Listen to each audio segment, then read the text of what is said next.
Beginning my speech in 3, 2, 1.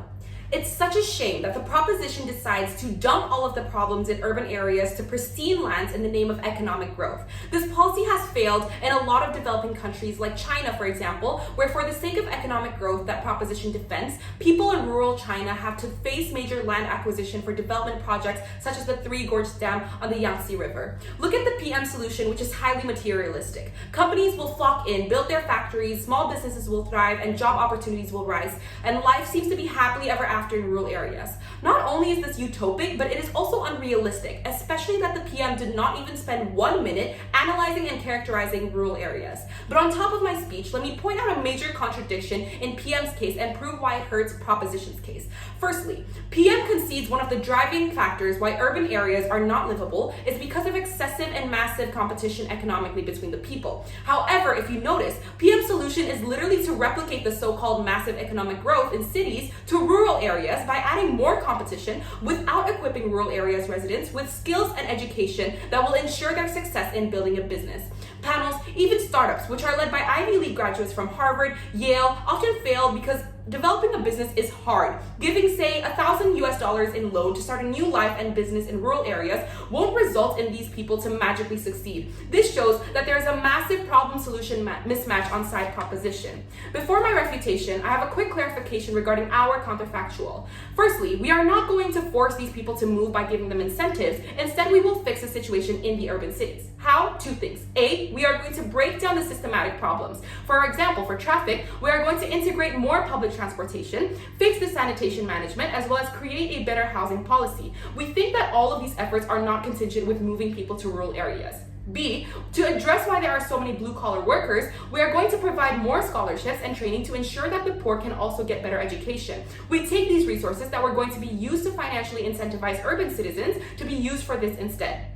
Let us be clear on our burden though. Our burden is to prove mainly why proposition's policy will make things worse for the most vulnerable actors and how transferring the problem in urban to rural areas will not create a sustainable solution. This is not a policy debate, so I think PM was being unfair by saying our burden is to create a counter policy and prove why it's better than their policy. Two questions then under refutation. Firstly, on the issues of the urban cities. They said that this will solve overpopulation and bad quality of life in urban cities. Two responses to this. Firstly, I'd like to point out that proposition's case is a simple, unsustainable band-aid to all the problems that urban cities have without actually giving you a step-by-step analysis on how moving people to rural areas will efficiently solve every single issue in urban areas. Listing down the benefits isn't equal to solving the problem, it is just an assertion. Let's contest this. Two very important things. A, panels, note that there is a question in the efficacy of proposition's case. People choose to live in urban cities based off a couple of rooted reasons, such as cultural situation, existing diverse job opportunities in urban areas, even if it is not ideal, as well as personal development advancement that people seek. You can't simply argue that, say that $1,000 will change people's minds so quickly because moving to a new place is a life-changing decision. B, secondly, even if we take proposition at their best and concede people will move, we believe that it's not going to be sustainable. Look, there's a mismatch of skills and availability of job opportunities in rural areas that proposition never analyzed. In rural areas, the job opportunities are mostly revolving around agricultural opportunities like farming, gardening, or maybe rural tourism like ecotourism. Most of the blue-collar workers or working class in the urban areas work as administrative officers, engineers, drivers, etc., whose skills are not even transferable in rural areas. Second question is which side protects the most vulnerable actors? They said that these rural areas can capacitate the urban citizens. Two responses. One is that these people are already living the worst case scenario. We should not sacrifice their already limited space and resources so that it can be a solution to fixing the problems in the urban areas. Secondly then, let's flip their characterization. Rural areas are not ready to accept urban citizens into their area. Their case is far too idealistic. Rural areas cannot cater to the needs of each and every single person. It is already scarce of resources as it is. Even if they are plentiful of natural resources, we must not let exploiting these resources be the solution to having overpopulation. Moving on then to my two substantive arguments. My first one on why this policy is principally unjustified, and my second one on the exploitation of rural residents and resources. My first argument then on why this policy is principally unjustified.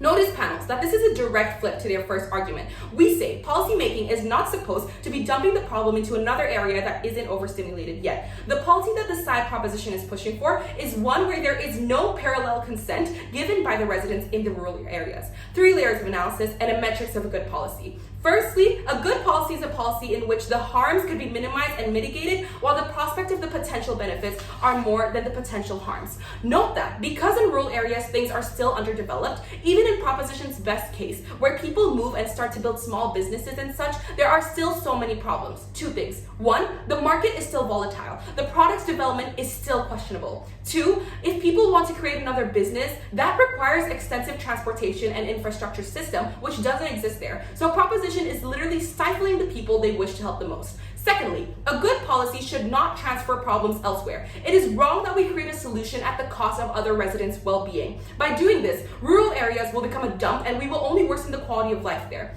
Thirdly and finally, it isn't a sustainable solution. Two things. A, if you want these people to actually move, we have to acknowledge that to build the infrastructure, it takes another 15 to 20 years to do just that. And B, not only that, but it is not that simple to give money to people for them to settle or to build new SMEs, as their PM mentioned. Under weighing panels, we get more buy-in under our side of the house because we better cater to the needs of the urban citizens while protecting the rural residents. We don't forcefully move these citizens just by giving them some money, which we cannot afford to give to them in the first place due to more necessary investments by the government, like healthcare and education.